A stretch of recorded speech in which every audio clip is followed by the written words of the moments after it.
ఇప్పుడు ఈ వీడియోలో మనం చూస్తూ ఉన్నటువంటి ఫామ్ ఎనెక్జర్ 22.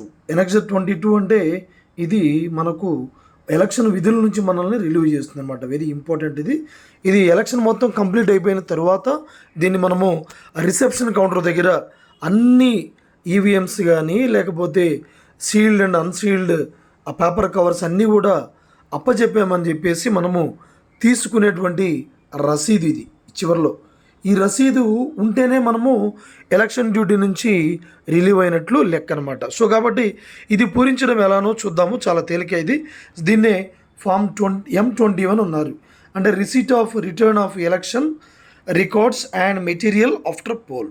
సో ఇది ఇక్కడ ఇచ్చాడు to be prepared in duplicate. ఇక్కడ ఇచ్చాడు రెండుగా, అంటే డూప్లికేట్ అంటే 1+1 అంటే ఇది అసెంబ్లీకి పార్లమెంట్కి విడివిడిగా కాదు, రెండింటికి కామనే. రెండింటికి కూడా మనం రాసేది ఒకటే, కామనే రాస్తాం. అయితే 2 కాపీలు రాసుకోవాలి.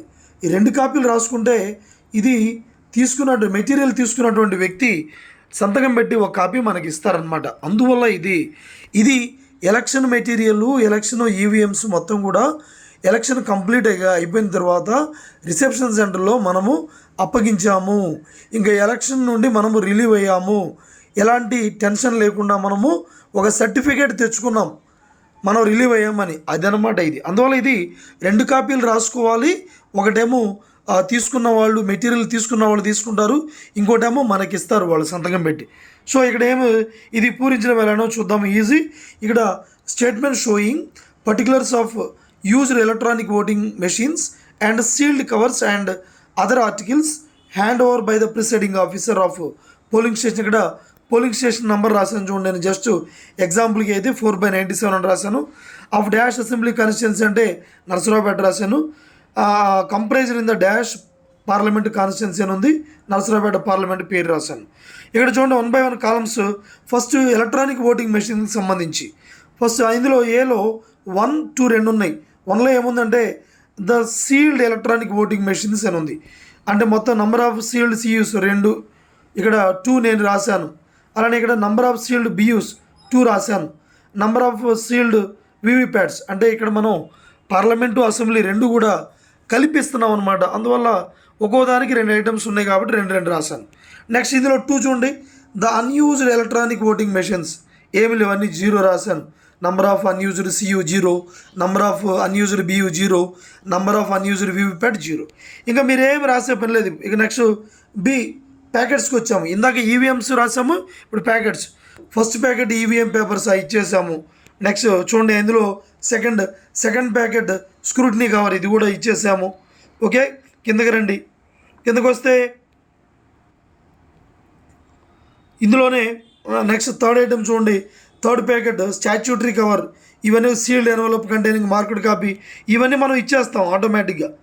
ఓకే, నెక్స్ట్ ఫోర్త్ చూడండి. Fourth packet non statutory cover, ఇవి కూడా ఇందులో సబ్ ఐటమ్స్ అన్నీ కూడా మనం ఇచ్చేస్తాం. 1 2 3 4 5 6 7 ఇక్కడ 11 వరకు ఉన్నాయి. నెక్స్ట్ ఫిఫ్త్ ఐటమ్ చూడండి.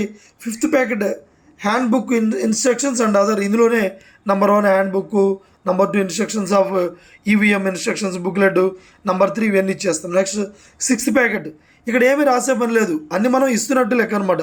సిక్స్త్ ప్యాకెట్ అదర్ మెటీరియల్స్, ఇందులో కూడా 6 ఐటమ్స్ ఉన్నాయి. Next seventh packet 2 stationery containers containing used and remaining stationery items అన్నీ కూడా యూజ్డ్ అన్యూజ్డ్ మొత్తం కూడా ఇచ్చేస్తున్నాం. నెక్స్ట్ చూడండి లాస్ట్లో సిడి, ABCDగా డివైడ్ చేసేది ఈ ఫామ్ని. సి ఓటింగ్ కంపార్ట్మెంట్స్, ఇక్కడ మనం రాయాలి. ఇక్కడ ఇది 2 నంబర్స్ ఓటింగ్ కంపార్ట్మెంట్స్ అసెంబ్లీకి పార్లమెంట్కి 2 ఉన్నాయి కాబట్టి 2 రాశాను. Next acquittance roll of TA2 polling personnel, అంటే అటెండ్ అయిన పోలింగ్ సిబ్బంది మొత్తానికి కూడా జనరల్గా మనం అక్విటెన్స్ 3 కాపీలు రాస్తాం కాబట్టి 3 రాశాను. ఆ టైంలో ఎన్ని రాస్తే అక్కడ ఆ నంబర్ వేయండి. ఇకపోతే ఇక్కడ ఎడమవైపుకి వస్తున్నాము. చివరిలో హ్యాండెడ్ ఓవర్, ఎవరు హ్యాండ్ ఓవర్ చేస్తుంది? ప్రిసైడింగ్ అధికారి. So signature of presiding officer, polling station number example రాశాను 4/97 అని, ఇక్కడ సంతకం పెట్టి డేట్ వేసాను. ఇక్కడ జస్ట్ టైం కూడా రాసుకున్నాను నేను 10:30 PM అని. అలానే ఈ ఫామ్లో కుడివైపు చూడండి, ఎవరైతే టేకెన్ చార్జ్ అంటే ఎవరైతే మెటీరియల్ మన దగ్గర అన్నీ తీసుకొని మనకి ఫామ్ మీద సంతకం పెట్టి అయా నువ్వు మొత్తం హ్యాండ్ ఓవర్ చేసావు అని ఫామ్ మీద సంతకం పెట్టిస్తున్నారో వారు. ఇక్కడ name and signature of the receiving officer, ఇక్కడ ఆయన నేమ్ రాస్తారు, అలానే ఆయన సంతకం పెట్టారు, టైం కూడా రాస్తారు. సో ఈ విధంగా మనము ఇది ఉంటేనే మనం ఎలక్షన్ విధుల నుంచి రిలీవ్ అవుతున్నట్టు లెక్క అనమాట. సో ఇది పూరించడం తెలుసుకున్నాము. Okay, thank you.